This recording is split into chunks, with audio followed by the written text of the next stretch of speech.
Welcome to the Grim Tutors, your one-stop shop for all things Magic the Gathering.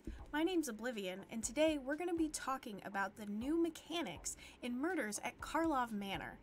This set is coming out here in February, and I personally am very excited, not just for the story, but the set, the different vibes of the cards, as well as the new mechanics that we have. Before we get into the mechanics, I do want to make mention of one change to the rules that will be in effect when Murders at Karlov Manor releases, and that has to do with Suspend. We've talked about Suspend before, where you cast a card for its suspend cost and it's put into exile with some sort of suspend or time counter on it, and once per turn during your upkeep you can remove those time counters and then the spell is cast. Well, there's going to be an update to the rules where when the counters are off of it, you now can elect to not cast the spell. It's going to stay in exile, but you can choose not to cast it. So this is a very interesting rules update. So let's get into it. Our first mechanic is called Disguise. Disguise is basically Morph, but souped up. Morph with a V8 engine.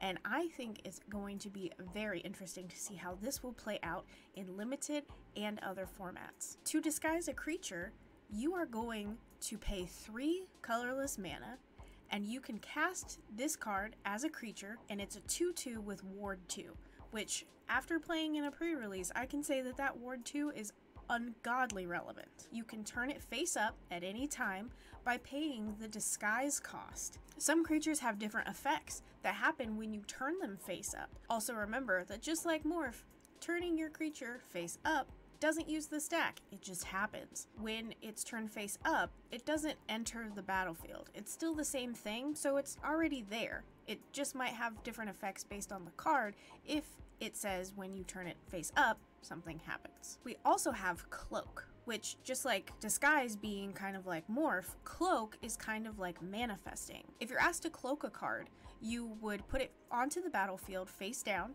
and it's still that same 2/2 with Ward 2. You can turn the card up anytime for its mana cost if it is a creature card. The cool thing about Cloak is that it lets you do the flippy part of Disguise even with creatures that don't have Disguise. But what happens when you cloak a creature that does have Disguise? Well, when you turn it face up, you have the option of either paying the Disguise cost to turn it over or the mana cost of the card. So you can just pick whichever one's less if you want. Coming back to make its grand return is Investigate.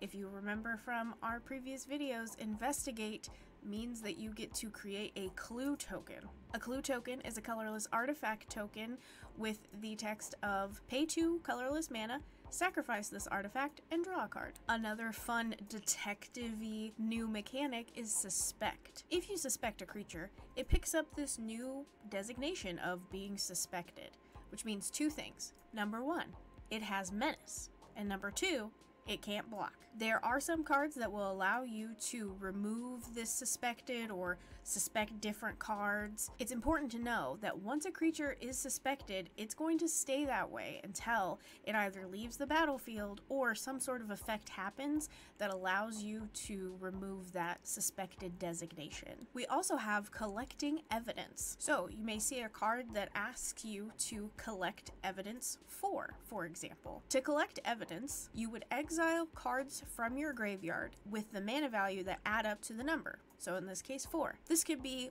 one card with a mana value of 4, or you could use any number of cards to add up to that number that you need. There are some spells that asks you to collect evidence as part of the cost, and there are some spells that kind of give you a different perk or a different mode if you do collect the evidence. And finally, we have Cases. Cases are a new enchantment type that look similar to a saga, but instead of going step by step by step, you're going to only solve the case when you have met a certain set of requirements. With Cases, when it enters the battlefield, it usually gives you some sort of effect of something that you are allowed to do or create. It also gives you the to solve. The way that you solve the case is at the beginning of your end step, the game will check to see if you have met the requirements for solving the case. If you haven't, it's still unsolved. If you have, it's now considered solved, and you get whatever perk that you can have by solving the case. There are some cases where you get a static effect if the case is solved, and there are others that allow you to pay mana and sacrifice the case in order to get something else. If a case is solved, it stays solved until it leaves the battlefield, even if it changes controllers. If a case leaves the battlefield and then returns, it's now a new case that returns unsolved and must be solved again. I am absolutely loving the vibes for this set. I think it's very cool that we have new mechanics that kind of tie into this whole murder mystery whodunit. I think that this is such exciting gameplay, and I am really excited to continue to practice this in a limited format. What mechanic are you most excited about from Murders at Karlov Manor? What card do you think is going to be the new staple in one of your decks? Let us know in the comments below. If you'd like to support the show, be sure to check out the links in the description below, including our Patreon, Bonfire store, and our collaboration with JankMats, so you can get your very own Grim Tutors playmat. You can also follow us on social media at Grim Tutors MTG, wherever social media is sold, except for Facebook. Bye!